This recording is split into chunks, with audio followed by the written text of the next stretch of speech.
안녕하세요. 저는 결혼을 앞두고 있던 30대 중반의 여성입니다. 한 번도 결혼에 대한 환상을 가져본 적이 없었기 때문에 저에게 결혼은 해도 그만 안 해도 그만인 것이었습니다. 그러다 지금의 남자친구를 만나면서 처음으로 결혼하고 싶다는 생각을 했었지요. 하지만 결국은 저는 혼자 살 팔자인가 봅니다. 내년에는 인생 2막을 시작하게 될 줄 알았는데 씁쓸합니다. 저는 외국계 금융업에 종사하고 있습니다. 결혼을 안 하려던 건 아닌데 늘 공부와 일이 먼저다 보니 연애할 틈이 없었습니다. 가끔 관심을 표현하며 다가오는 남자들이 있었지만 번번이 제가 너무 늦게 눈치를 챘었지요. 말 그대로 버스가 떠난 다음에서야 말이에요. 그러다 보니 어느새 소위 홍기가 가득 차버렸더라고요. 당시 저는 독서 토론 동호회 활동을 하고 있었는데 유일하게 직장생활 외에 제가 사람들을 만나는 일이었습니다. 워낙에 사람들 많은 곳에 가는 걸 제가 별로 안 좋아하기도 하고 회사 야근도 많아서 술자리로 이어지는 외부 활동은 하기가 어렵더라고요. 고심 끝에 골라서 시작한 게 독서 토론이었지요. 학창 시절부터 책을 좋아하기도 했고요. 그곳에서 남자친구를 사귀게 될 줄은 당연히 상상도 못했고 계산에도 없던 일이었습니다. 동호회 인원은 13명이었는데 출석률로 따진다면 50% 정도 되었습니다. 직장인들로 구성되어 있기도 했고 강제성도 없었으니 솔직히 50%도 대단하다고 생각했습니다. 그러다 하루는 저와 남자친구 단 2명만 출석을 한 날이 있었어요. 그날이 저와 남자친구가 사귀게 된 계기였던 것 같아요. 남자친구가 저에게 어차피 우리 둘밖에 없는데 밥이나 먹으러 가자고 하더군요. 저도 회사 끝나자마자 불이 나게 왔던지라 배가 많이 고팠기에 좋다고 했습니다. 그렇게 어쩌다 둘이 사적인 이야기를 나누게 되었는데 말이 잘 통하더라고요. 남자친구는 인근 중견기업에서 일하고 있다고 했습니다. 저희 회사에서 그다지 멀지도 않았고요. 다음엔 퇴근 후에 커피라도 한잔 하자는 남자친구의 제안이 싫지 않았어요. 그런 식의 만남이 몇 번 반복되다 보니 어느새 저희는 자연스럽게 연인 사이가 되어 있었습니다. 사귄 지 1년쯤 지났을 무렵 남자친구 집에 인사를 드리러 가게 되었습니다. 남자친구 어머니께서 좋아하신다는 특정 제과점에 케이크와 꽃바구니를 사들고 갔어요. 제가 나이는 있었어도 이런 경험은 처음이라 굉장히 떨리더라고요. 남자친구의 집은 서울 외곽 주택가에 위치해 있었습니다. 솔직히 겉에 보이는 걸로 사람을 평가하면 안 되는 건 저도 잘 알지만 시댁 식구들이 거주하는 곳이 반지하라는 걸 알고는 조금 놀라기는 했어요. 왜냐하면 남자친구는 직장 근처 오피스텔에 살고 있기도 했고 좋은 차도 가지고 있었으니까요. 평소에 씀씀이도 적은 편이 아니었기 때문에 저도 모르게 나름대로 어느 정도 기대치가 있었던 모양입니다. 집 안으로 들어가니 정리가 하나도 안 되어 있었습니다. 신발장에 어지럽게 널브러진 신발들과 여기저기 걸쳐진 옷과 수건들을 보고 있으니 정신이 하나도 없더라고요. 제가 어디 앉아야 할지 갈피조차 잡을 수 없었습니다. 결국 들고 온 케이크와 꽃바구니를 부엌에 내려놓고는 거실 한쪽에 앉았습니다. 소파도 없어서 맨바닥에 앉았어요. 이럴 줄 알았으면 치마 말고 바지를 입고 올 거라는 생각을 하는 찰나였는데 남자친구 어머니께서 고기 사올 줄 알고 고기 구워 먹을 준비를 했는데라며 혀를 차시더라고요. 좀 황당했지만 저도 모르게 죄송하다는 소리가 입에서 튀어나갔습니다. 남자친구가 어머님께 지금이라도 사올 거냐고 물으니까 집 앞에 정육점 가서 사오라고 하셨어요.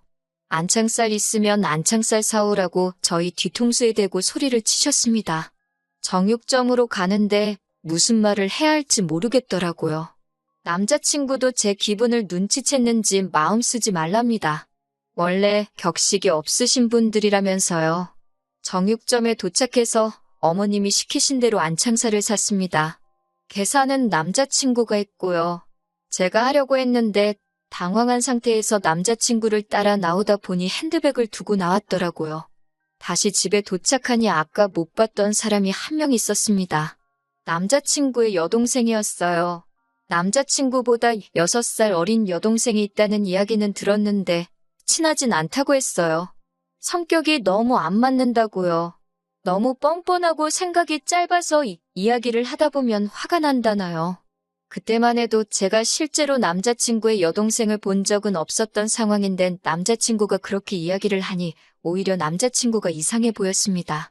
좀처럼 남에 대해서 그런 식으로 험담을 하는 성격이 아니거든요. 하지만 남자친구 여동생의 언행과 태도를 지켜보니 남자친구가 그토록 싫어하는 게 충분히 이해가 되더라고요.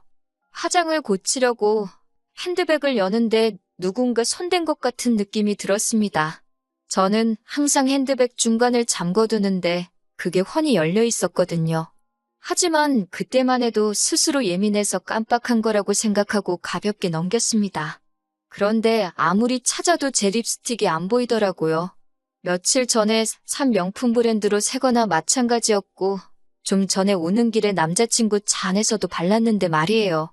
차에서 떨어뜨렸나 싶어서 이따 집에 갈 때 찾아봐야겠다 생각했습니다. 하지만 차까지 갈 필요도 없었어요. 거실 바닥에 신문지를 깔고 고기를 구워 먹기 시작했습니다. 하얀 원피스를 입고 갔던 저는 옷차림에 신경 쓰느라 몇 점 먹지도 못했어요. 그러다 남자친구 여동생이 쌈장 찍은 고기를 들고 이리저리 설레발을 치더니 결국 제 옷에 흘리더라고요. 저도 모르게 인상을 쓴 모양입니다. 남자친구 어머님께서 사람이 실수할 수도 있지 뭘 그렇게 무안을 주냐면서 성격이 원래 그렇게 예민하냐고 물으시더군요. 그러자 그 여동생이 한다는 소리가 원래 여자가 나이가 들면 그렇게 짜증이 쉽게 난다면서요? 라고 저에게 묻는 거예요. 그제서야 알겠더라고요. 남자친구의 어머니도 여동생도 저를 마음에 들어하지 않는다는 걸요. 고기가 코로 들어가는지 입으로 들어가는지 모를 식사를 끝내고 언제쯤 집에 가려나 눈치를 살피고 있었습니다. 기분도 안 좋고 마음도 많이 상해서 빨리 집에 가고 싶은 생각뿐이었어요. 그런데 어머님께서 부엌에서 수박하고 복숭아를 가져오시더니 저더러 좀 잘라보라고 하시는 겁니다. 손님으로서 인사드리러 온 자리에서 이런 일을 하게 될 줄은 예상치 못했기 때문에 굉장히 당황스러웠어요. 변명 같지만 제 이야기를 좀 해보자면 제가 대학교에 들어가고 나서 어머니께서 사고로 세상을 떠나셨습니다. 어머니가 떠나신 이후 처음엔 제가 어머니의 역할을 맡아 해보려고 했어요. 집안일도 하고 식사 준비도 하는 일들이요. 하지만 아버지께서는 저는 제 인생을 살라며 더 열심히 공부하고 좋은 직장에 가라 하셨습니다. 주부로서의 삶은 결혼하면 좋든 싫든 하게 될 것이니 미리부터 경험할 필요 없다고요. 그리고 절대 자랑은 아니지만 어려서부터 저는 비교적 유복한 집안에서 자랐습니다. 그래서 필요할 때는 집안일을 도와주시는 도우미 이모님이 오시곤 했기 때문에 더욱이 제가 집안일이나 요리에 신경 쓸 이유가 없었어요. 하지만 남자친구의 어머니께선 어떻게 여자가 그 나이 먹도록 칼질도 못하냐면서 이게 다 엄마가 없어서 그렇다 말씀하셨습니다. 지금부터 당신이 하나부터 10까지 다 가르쳐야겠다고요. 그런 말을 듣고 있는데 너무 속상했습니다. 남자친구가 왜 자꾸 듣기 싫은 소리를 하냐면서 자기가 자른다고 일이 달라고 한마디 나서서 해주긴 했지만 한번 뱉은 말이 주워 담아질 리 없잖아요. 남자친구 어머니께서는 단도직입적으로 묻겠다며 그 나이 먹도록 왜 결혼을 안 했냐고 물으셨습니다. 솔직히 좀 억울하더라고요. 남자친구나 저나 동갑인데 저희 아버지는 남자친구에게 그런 질문 안 하셨거든요. 사람이 사회생활하다 보면 결혼이 좀 늦어질 수도 있는 거라면서요. 저도 똑같이 사회생활을 하고 있었는데 왜 제 나이는 이토록 문제가 되는 건지 싶었습니다. 하지만 어머님께 이런 식으로 따지고 들 수는 없는 노릇이었으니 그냥 직장 생활하다 보니 늦어졌다고 말씀드렸습니다. 그러자 그 직장은 계속 다닐 거냐고 물으셨어요. 여자가 벌어봤자 얼마나 버냐면서요. 제가 다니는 회사는 육아휴직이 비교적 잘 되어 있어서 최대 3년까지 쉴 수 있기 때문에 굳이 관둘 이유가 없다고 말씀드렸습니다. 아버지는 뭐 하시냐는 질문에 사업하시는 분이고 여전히 현역에서 일하고 계신다 했더니 돈은 많이 버시냐고 묻더라고요. 이런 질문을 아무렇지 않다는 듯 하시는 모습을 보고 황당했지만 저도 마음속에서 어떤 반발심이 생겼던 상태라 많이 버신다 했습니다. 한 달에 1,000은 기본이라고요. 사실 저도 잘 모르는데 대충 찍어서 말했어요. 그러자 남자친구 어머니와 여동생 눈빛이 묘하게 달라지더라고요.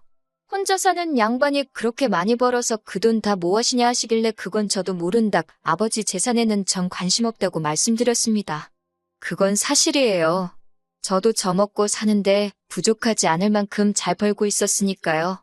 그런 대화가 오가는 와중 남자친구 여동생이 화장실을 가야겠다며 일어나더라고요. 그런데 주머니에서 뭔가 반짝하면서 떨어지더라고요. 자연스레 시선이 그리 향했는데 제 립스틱이었습니다. 순간 이게 무슨 상황인가 파악이 안 돼서 신우를 올려보는데 신우가 얼른 립스틱을 낚아채더니 이거 방바닥에서 주웠다며 혹시 제 거냐고 물어요. 맞는 것 같다니까 잘 좀 챙기라면서 신경질을 부리며 저한테 던지듯 주고 가더라고요. 심증은 가는데 확증이 없으니 화를 낼 수도 없고 그렇다고 고맙지도 않고 한마디로 어이가 없었지요. 남자친구도 이게 무슨 상황인가 파악하려는 눈치였어요. 집으로 돌아오는데 아무리 곱씹어봐도 하루 종일 정말 기분 나쁜 일들만 가득한 하루였습니다. 남자친구가 제 눈치를 살피면서 괜찮냐고 묻는데 도저히 괜찮다는 대답이 안 나가더라고요. 제가 왜 하루 종일 그런 대접을 받아야 했는지도 이해가 안 되었고 남자친구 여동생이 제 핸드백에 손을 댔다는 사실이 너무나 불쾌했어요. 이틀 동안 남자친구로부터 걸려오는 전화에 단답형으로만 대답하면서 진지하게 생각해봤습니다. 이 결혼을 하는 게 정말 맞는 건가 싶었거든요. 그리고 결국 남자친구에게 결혼 이야기는 없었던 걸로 하자고 했습니다. 연애는 원한다면 계속해도 좋지만 결혼은 안 하고 싶다고요.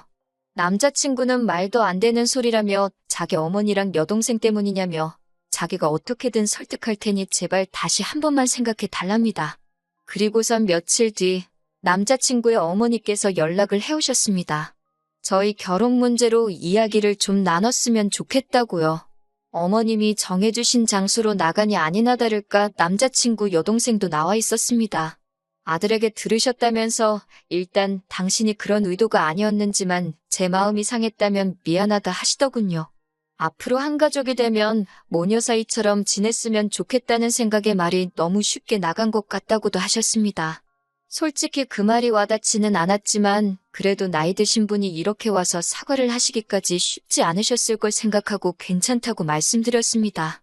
남자친구 여동생도 앞으로 친자매처럼 잘 지내고 싶다며 언니 하는데 또 그런 모습을 보니 밉지만은 않더라고요.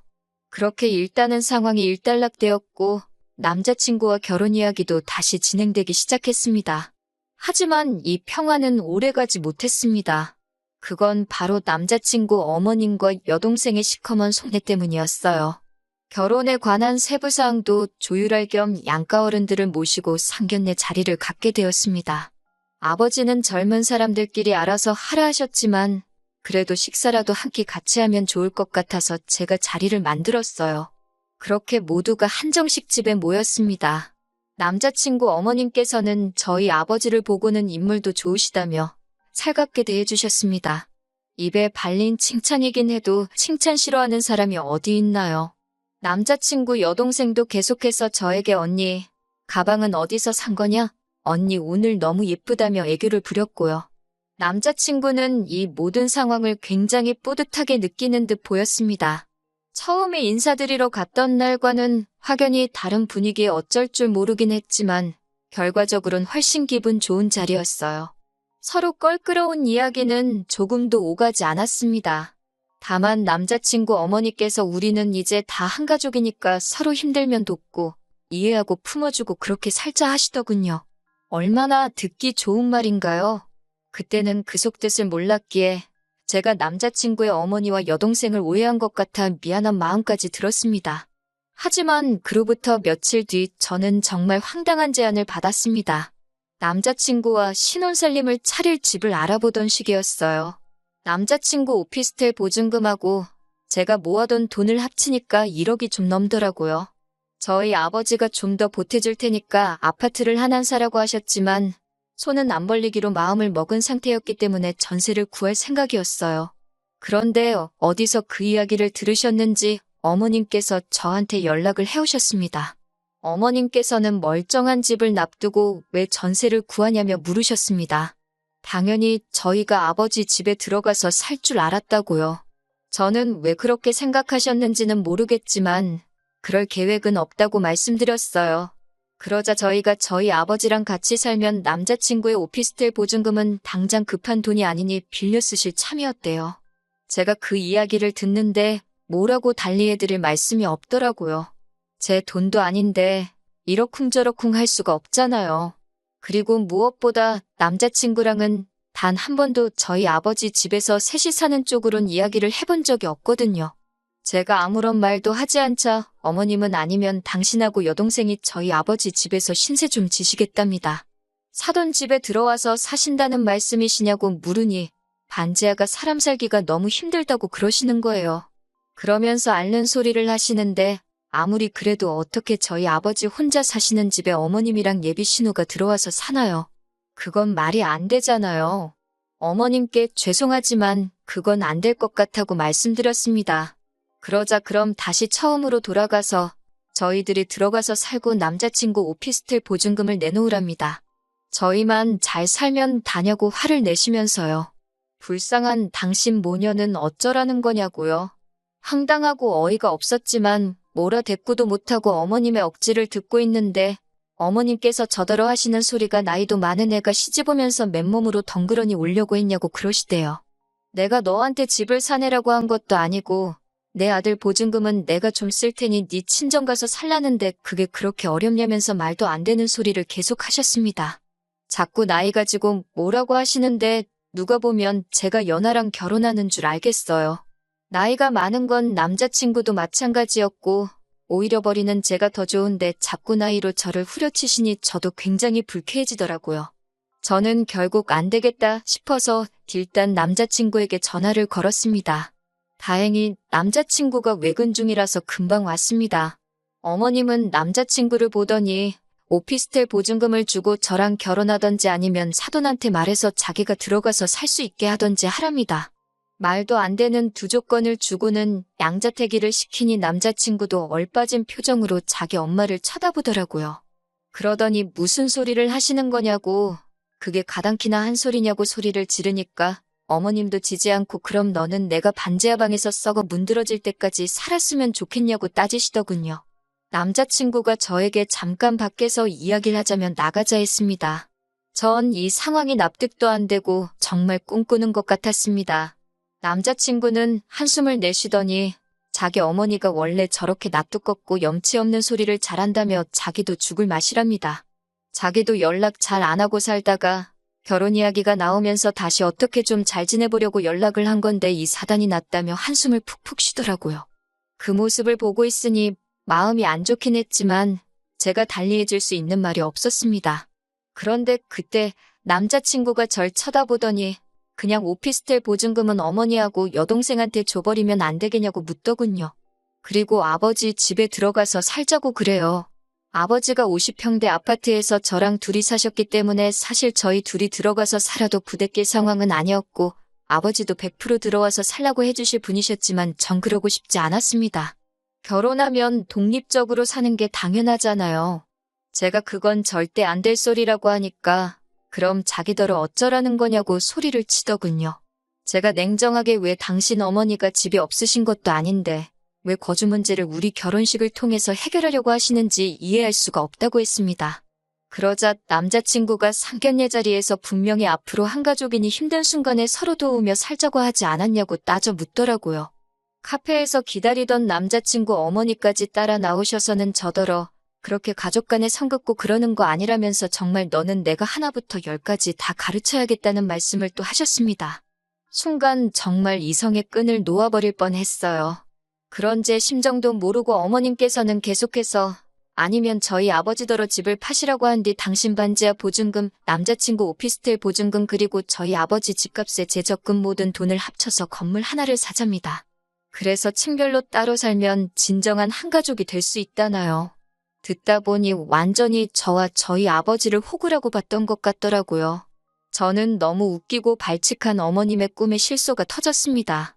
제가 어머님께 정말 좋은 시도셨지만 안 될 것 같다며 급기야 박장대소를 하고 말았습니다. 어머님은 저더러 제정신이냐고 어디 시험이 될 사람이 말하는데 그따위로 웃냐면서 화를 내셨지만 도저히 웃음을 멈출 수가 없었네요. 저는 남자친구에게 너도 꿈 깨라고 욕심도 적당히 내라고 배탈난다고 한마디 했습니다.